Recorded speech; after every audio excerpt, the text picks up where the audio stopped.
atvažiuoji ir tu galvoji, kodėl aš čia, ką aš čia veikiu. Aš VU ekonomiką studijavau, aš kiekvieną dieną taip pat jausdavau, ką aš čia darau, kodėl aš šiandien, ką tu, aš namie, triusikai, tą maikę, lakierkas, sakau, Elena, trauk kortą.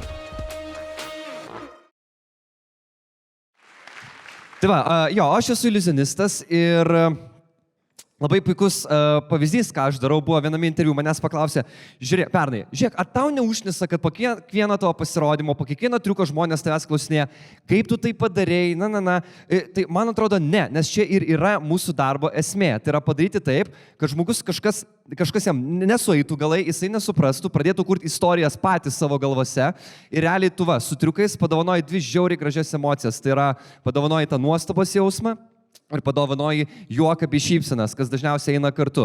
Blogiau būtų turbūt, kaip po pasirodymo ateitų ir sakytų, klaustų, kur švarką pirkai, nes labai gražus. Va čia reiškia kažkas negerai yra su tavo triuko ar pasirodymais.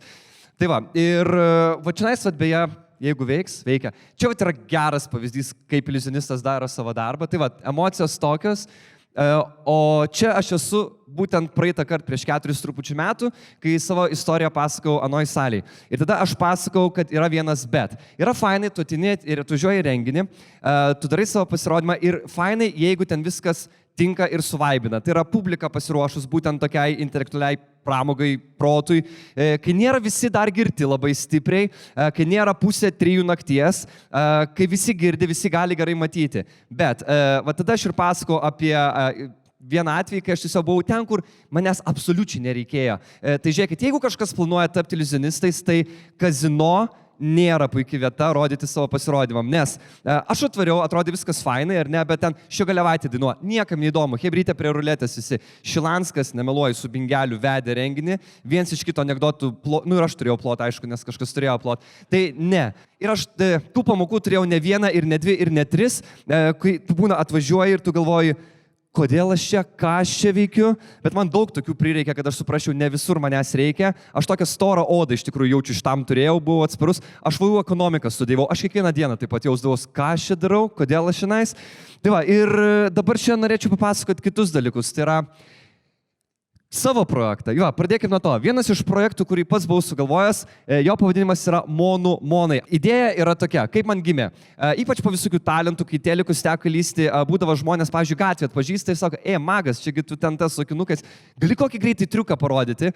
Tai aš beveik visada atsakydavau, gal ne, ką aš jam dabar ypatingo parodysiu, aš su vaiku dabar su vežimėliu stumdau, nebus kažkas ypatingo, geriau ateik, kur nors pasirodymą pamatysi, bet aš tada sugalvoju, tai būna, kad, pavyzdžiui, man visai to nesitikint paprašo triuko, aš galvoju, o kaip būtų, jeigu aš žmonėm parodyčiau triuką, kai jie visai to nesitikė, tai vat apie tai ir buvo šitas projektas Monai, tai yra slaptų kamerų ir triukų, realiai laida. Mes darėm su Laisvės TV televizija. Ir idėja yra tokia, mus pasamdo kokią nors parduotuvę, dažniausiai prekybcentrį dideliam, ir aš turiu apsimesti ten dirbančių žmogum, tai yra pardavėjų, konsultantų, asistentų ir taip toliau. Ir aš turiu parodyti kažkokį triuką su jų produkcija. Tu negali rodyti su kortom kažko, tai tu turi rodyti su tuo, kas yra parduotuviai. Atrodė žiauriai gera idėja. Mes ten biudžetą pasiplanavom, GoProškių prisinuomavo, yra hebra, kurie ten filmuoja, pasislėpia ir taip toliau. Ir tu galvoji, gerai, kaip būtų fainai, kad kokia nors juvelyrikos parduotuvė pasamdytų. Su žiedais yra pilna triukų, tu ten nusipirki rekvizito ir darai. Pirmas klientas buvo mėsos parduotuvė. Dabar, žiūrėkit, įsiveskit į Google Magic Trick with Meat. Nėra triukų, kad tu gali nusipirkti su mėsytė kažką, kad galėtum parodyti. Bet tu turi sugalvoti ir viskas. Tai mes ten ilgai galvojom, aš galvojau ir padarom visiškai šiza. Nes kas smagiausia, tu turi padaryti triuką ir žmogus turi, maždaug, kaip čia buvo, ir tu gali ten sakyti bet ką. Tu turi sakyti, čia ne triukas, tu turi sakyti, taip, čia normalu, taip pasaulis vyksta. Ir tai mes sugalvojom, aš Jyske nusipirkau tokį permatomą dėžę. Mano draugas, kuris STT yra dirbęs, jisai nusipirko tokį beveik kaip skaičiavkę. Prilitavo čionais ir ten, aš nežinau, kaip ten veikia, bet paspaudė, man atrodo, groteles, nesvarbu ką suspaudžiai, groteles, ir ten LED lemputė susidega. Ir idėja buvo tokia, ateina žmogus, aš aišku ten suprijuostė viskas kaip turi būti. Čia, man atrodo, yra nuotrauka. Aš tas, jeigu ką.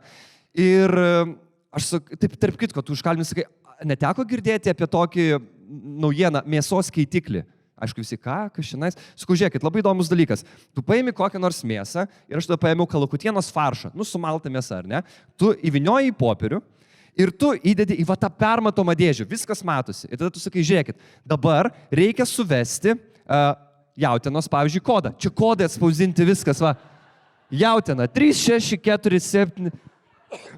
Ir aš diktuoju, žmogus veda, suveda, paspaudžia ten tą, užsidega lemputę, užgesta, sakau, žiūrėkit, ir atidarai, išvinioji ir ten buvo 2 cieli jautienos gabalai. Ir visi tai, oi, tu savo, kaip čia gali būti? Ir kas čia smagiausia, va čia svarbu nesusijuokt. Sakai, tai, čia viskas labai elementaru, žiūrėkit, infraredas, jo, jisai suskaido viską iki raumeninio audinio skaidulų. Ir koks skirtumas, ar ten yra kalakutas, ar kiauliena? Ir būdavo, eik tu savo, kaip čia gali būti, bet tai čia... Ir buvo pradžia labai faina, tu galvoji, eik tu savo, tipo aš žvaigždė čia tapsiu. Bet paskui, pavyzdžiui, į pabaigą filmavimo, tos pačios dienos buvo, kad žmogus sako, geras, kiek kainuoja? Sakau, kas įrenginys? Jo, sako, geras, tikrai, sako, naudočiau. PM9, ne, aš nežinau. Ir bet ką nori ten tas sakai. Bet aišku, pabaiga turi sakyti, čia mes iš tikrųjų filmuojam laidą, parašų turim gauti, kad galėtume žmogus veidą dėti ir panašiai. Gerai, nufilmavom, gerai, laukiam kito. Antras užsakymas, aš nemeluoju, pasižiūrėsite, yra įkelta žuvies parduotuvė. Nėra triukų su žuvim, tai irgi žiauriai ilgai galvom, ten deadline spaudžia viską, idėja buvo tokia. Ateina žmogus, aš apie žuvis nieko nežinau, 0, absoliučiai, neatskirčiau karpio. Ir sakau, tiesiog užkalbinu, sakau, ar žinot, kaip patikrinti, ar žuvis yra šviežia? Visi žino, turi savo kažkokį metodą. Aš sakau, yra dar vienas fainas. Sakau, metodas yra toksai, jeigu žuvis šviežia, per ją teka elektra. Jo? Gal, sakau, žiūrėkit, duokit mobilką savo, aš turėjau visus pakrovėjus nusipirkę su savim, tu įdedi į mobiliaką, tai yra, kaip čia geriau projektą, tu į mobiliaką įkiši pakrovėją, pridedi prie žuvies ir čink, pradeda krautis. Ir tu, eik tu savo, geras. Ir vienas irgi atsimenu, sako, tu kaip čia gali būti? Sakau, tai žiūrėk, labai paprastai, yra neigiami ir teigiami jonai, jo? Tai fosforas yra, aišku, teigiami jonai, taip? Neigiami vanduo, per mus neteka elektra, neteka, jo.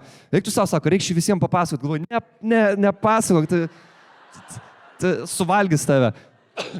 Ir, toks ant ribos mums šitas projektas, ir paskui, kur visai taip nužudė emociškai, tai buvo, darėm kavos parduotuvę buvo. Ir kavos, kavinė, taip reiktų turbūt sakyti.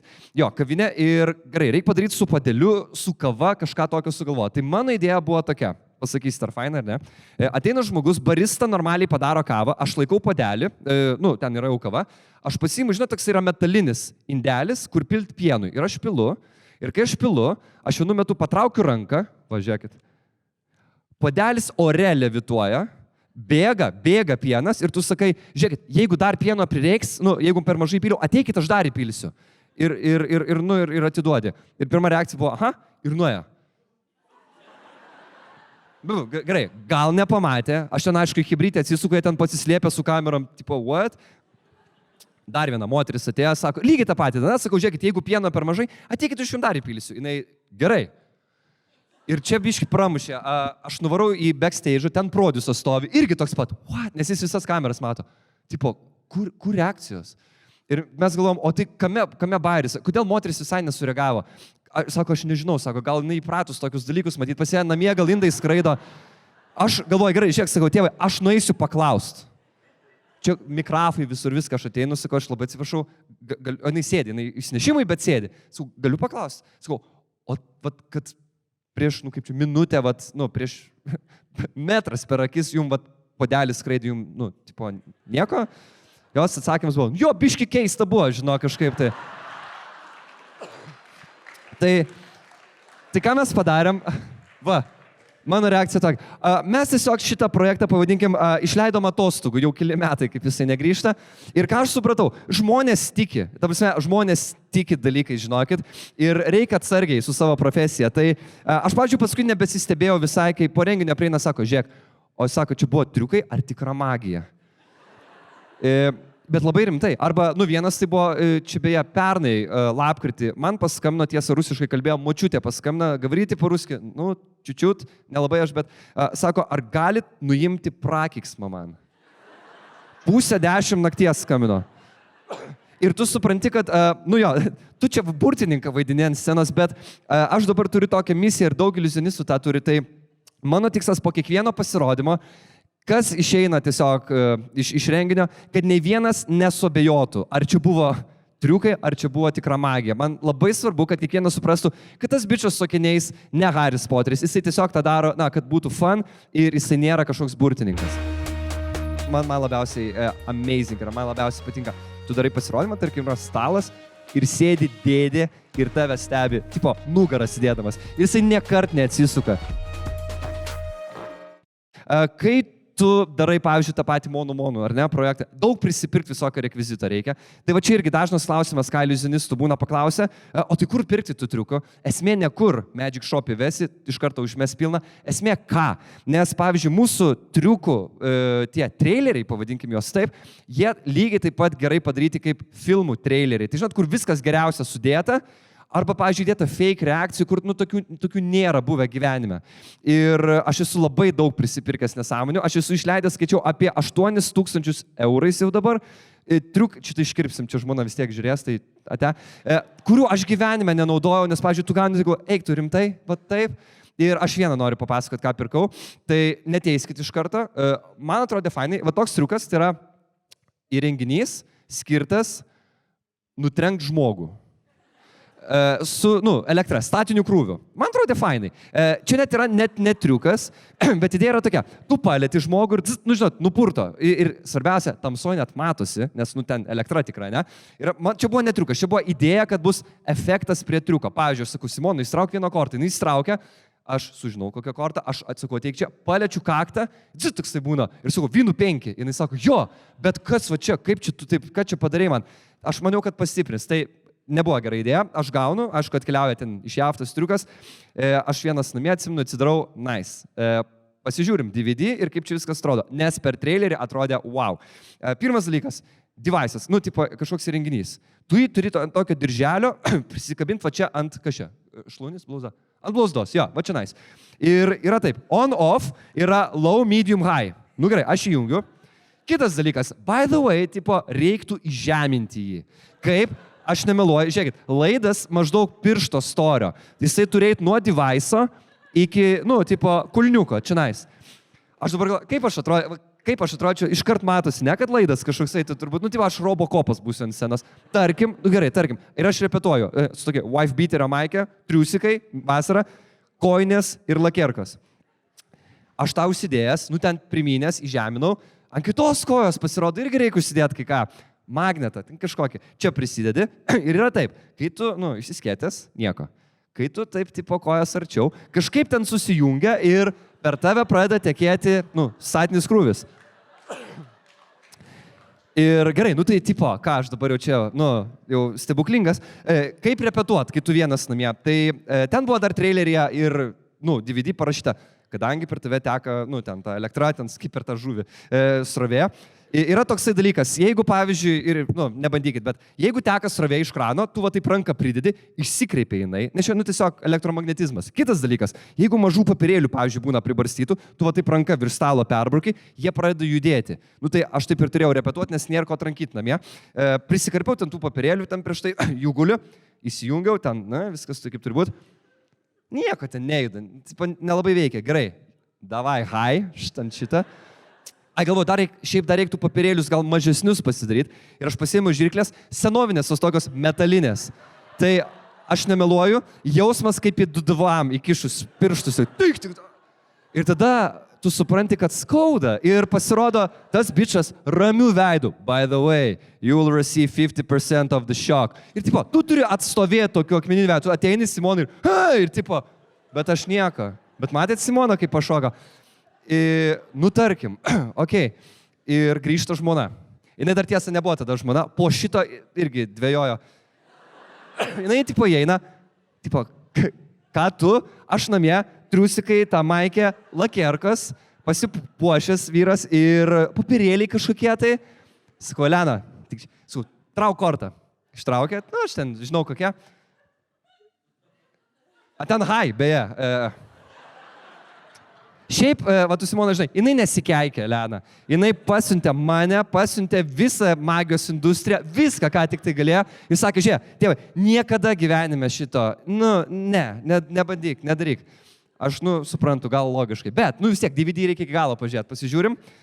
Ir ten vėl bičias ramiu veidu. Beje, jeigu tu nori, kad dar stipriau būtų, ir jis sako, tu, pavyzdžiui, darai konferencijai pasirodymą, sako, tai prieini ir tu, bet čia man reikia to pačioj daryti, tai dabar nelipsiu. Tu taip lyg su vandeniu, lyg tarp kitko, lyg netyčia išpili biški vandens. Aš dabar įsivaizduoju išpilčiau, tai visi matyti, kad durnelis, ką iš dar. Tu atsistoji su tuo įžemintu batu. Ir aš galvoju, aš būčiau užmušęs žmogų, jaučiu, tarsi vietoj būtų kritęs. Tai va, ir dar paskutinis dalykas, tai jeigu norėsit pirkti šitą ar kitus triukus, niekad nepirkite iš AliExpressų, Alibaba ir panašiai. Tai yra, padėlkų. Dėl ko? Mano draugas turėjo vienas iliuzionistas šitą padėlką. Kaip čia, netikra, ar ne? Tai jo, sakė, tiesiog tu užsidedi, ten viskas susijungi ir tave kas 2 sekundžių tiesiog purtit pradeda.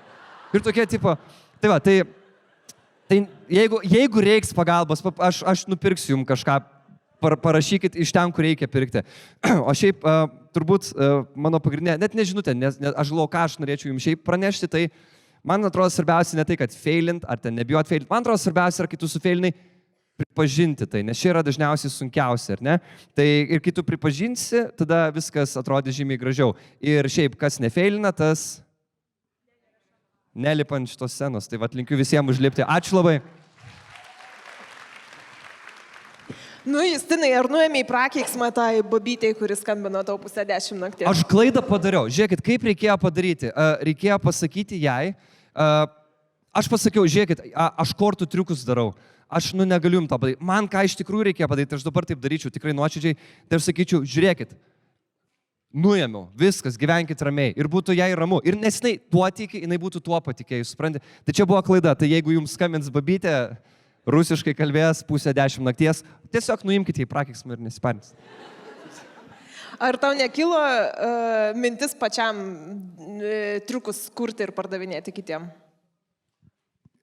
Kurti triukus pačiam. Aš dažniausiai kuriu ne tai, kad triukus, bet kaip tu jį nori parodyti, nes dažniausiai reikia kažkokio rekvizito arba kažkokių tai įgūdžių su ten, tarkim, rankų miklumu. Aš labiau mėgstu sukurti, ką tu to nori pasakyti. Tarkim, pavyzdžiui, yra triukas su kauliuku. Atrodo tiesiog, tai yra apie skaičius nuo 1 iki 6. Kai aš jį rodau, aš tuo pačiu kalbu ir apie kvantinę fiziką, apie Einšteiną, nes Einšteinas yra pasakęs God does not play dice. Bet tai yra labiau istorija, realiai, storytellingas, o ne pats triukas. O tuos triukus, kuriuos aš esu pats sukūręs, tai yra metodus, tai kai dalyvau pernai Lietuvos talentuose, teko kurti, nes telikas ir, tie, ką gali nusipirkti, jie tiesiog neveikia arba žmonės atsisukę pamatys, kaip padarėjai.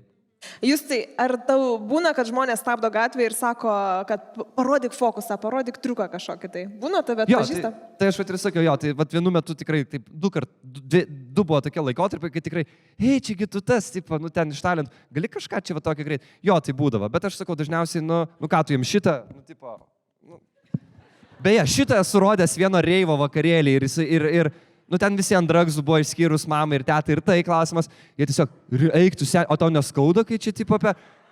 Ir ten buvo labai sunku, nes tu negali virš 2 sekundžių ilgio triuko daryti, jie tiesiog pamiršta, kuo prasidėjo. Tai dažniausiai sakydavau, ne, gal ne. Tai niekada nesi papa? Beje, teko vieną kartą neatsisakyti. 15 metai buvo ir aš važiavau iš renginio, nesakysiu miestą, Merkin prasideda, nesvarbu. Ir ten reidas. Ir reidas ir stabdo, ten ekipažė, Levičius, dokumentai. Ir jisai su prožiku pašviečia į veidą, pašviečia į galą, o ten mano dėžė tokia, anksčiau tokia didelė medinė būdavo. Jisai man vėl į veidą šviečia, kas dėžiai? Ten pareigūnai, aš magas, važiuoju iš renginio, 1:30 nakties. Jisai rimtai, tai parkuok, sako, parodysi kažką tai. Ir čia yra vieta, kai tu negali pasakyti ne. Gali, bet pasimano dokumentai. Aš priparkavau, 2 ekipažų reiškia 4 pareigūnai. Kaip čia, gatvė šviesoje žibintų, aš tiem pareigūnam rodau triukus. Aš rodžiau 2-5 minutės. Ir jie užsikabino visi, o ką nors ten... Linkėjimai beje jums, jeigu žiūri dabar. Labai geras laikas buvo su jumis ir su kortom. Su kortom labai lengva. Vieną rodai, 2, 3, tas pats rekvizitas sako, gali ne su kortom dar kažką parodyti. Ir sakau, jo. 15 metai, tai buvo metai, kai eurus įvedė. Atsimenat, ir tas euras jis toks yra, labai ore. Visi apie tai kalba, bairiai visi, nuvariau iki mašinas, atsinešiu. Ir ten buvo toksai triukas, tokie balti papirėliai, tu juos parodai iš abiejų pusių, tiesiog papirėliai, tada tu tokį judesį padarai ir jie tampa eurais. Ten tiesiog, jis toksai easy, bet esmė yra, apie ką? Apie eurus. Ir geras, čia fainai, bet esmė ten tikri eurai. Ir aš sakau, pareigūnai, sakau, paimkit, pažiūrėkit, čia tikri eurai. Ir jisai ima ir pro šalį važiuoja mašina. Ir mes tipo tokie. Ir aš atsisuku ir aš to, vyras buvo, veidas.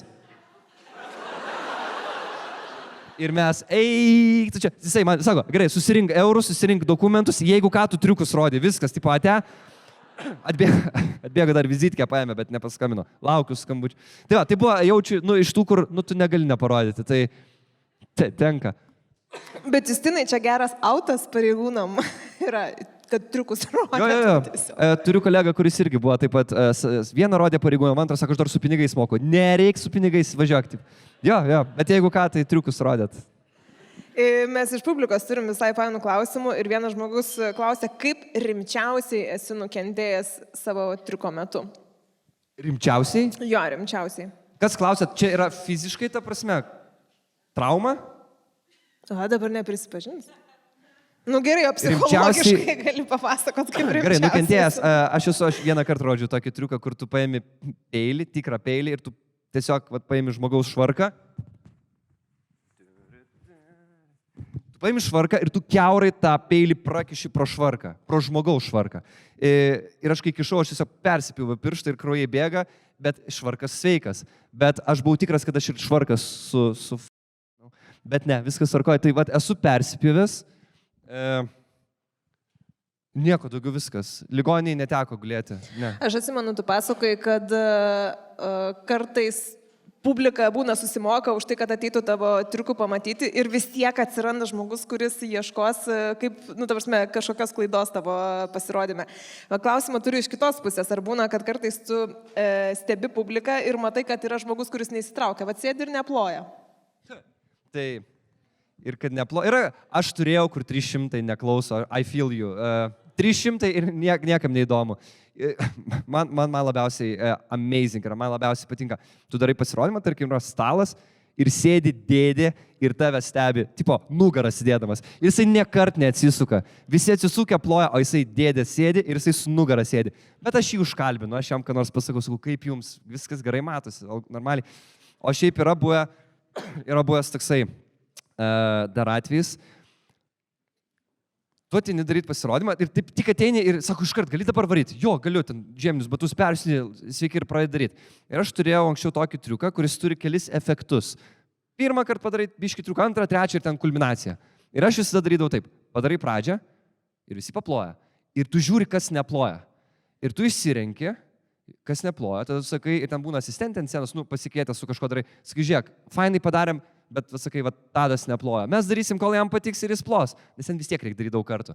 Ir vieną kartą buvo taip, kad aš irgi taip susiradau, toks dėdė, fainas, jisai neploja, bet jis pasirodo rankos neturi.